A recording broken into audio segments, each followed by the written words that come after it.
Donc il y a effectivement un groupe de 28 qui a été convoqué, comme je l'ai déjà dit, pour faire face.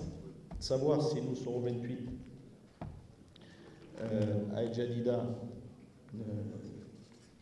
on vit au jour le jour, avec ce qui est sûr, Sadio Mané ne sera pas, Diafra Sakho sera-t-il là? En tout cas, nous serons cet après-midi 23 joueurs. Vous ajoutez les deux qui seront absents, donc Sakho et Sadio.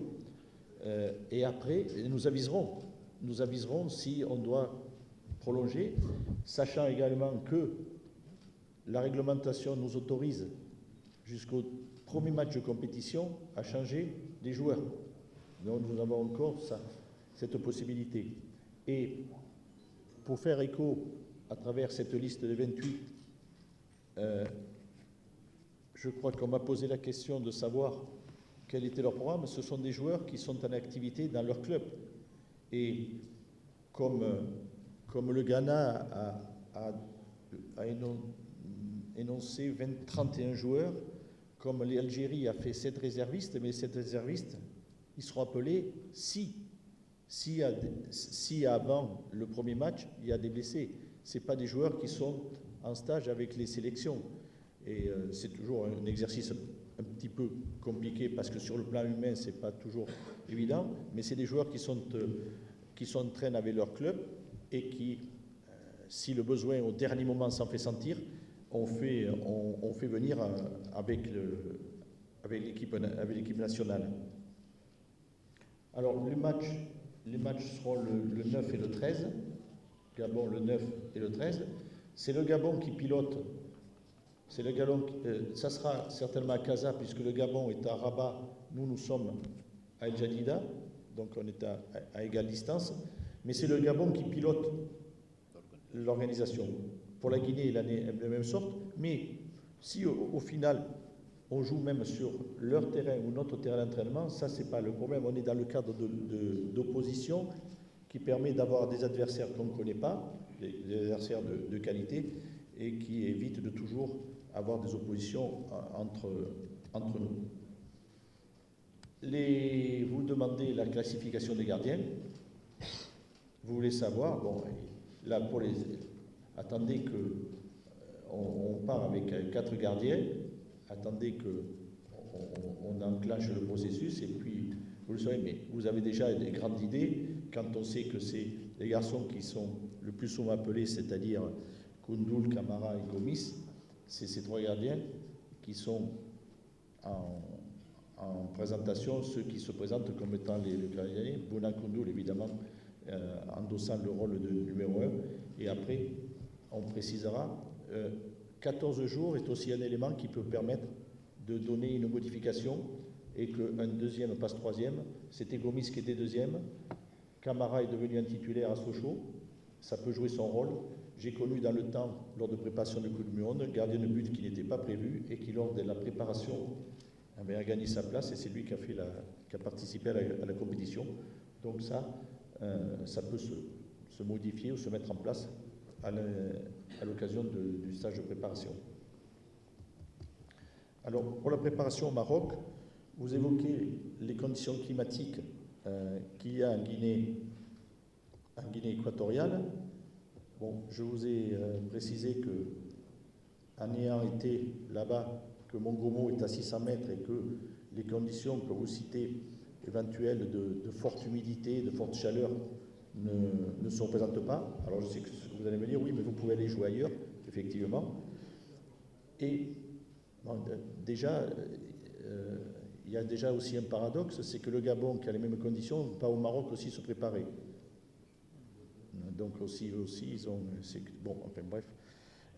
Moi, ce que je dis, et je m'appuie sous toutes mes connaissances, mes expériences et toutes les informations que j'étais auprès des spécialistes, il vaut mieux se préparer dans des conditions où on permet aux joueurs de pouvoir travailler durement sans trop souffrir de conditions climatiques excessives, chaleur ou froid.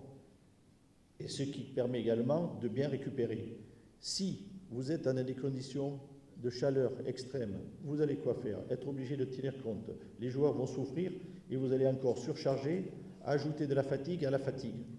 Donc, des conditions climatiques différentes sont appréhendées par les joueurs d'une façon tout à fait convenable parce qu'ils sont en bon état sur le plan de la condition physique. Vous avez tous les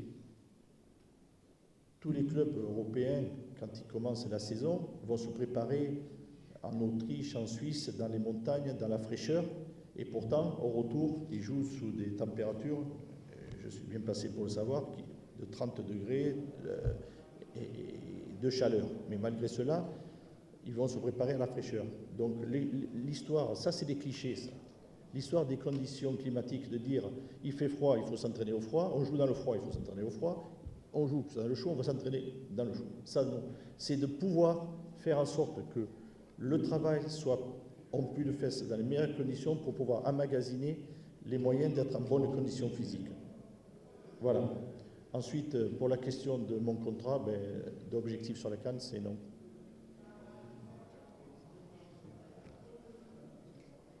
Pardon? Oui.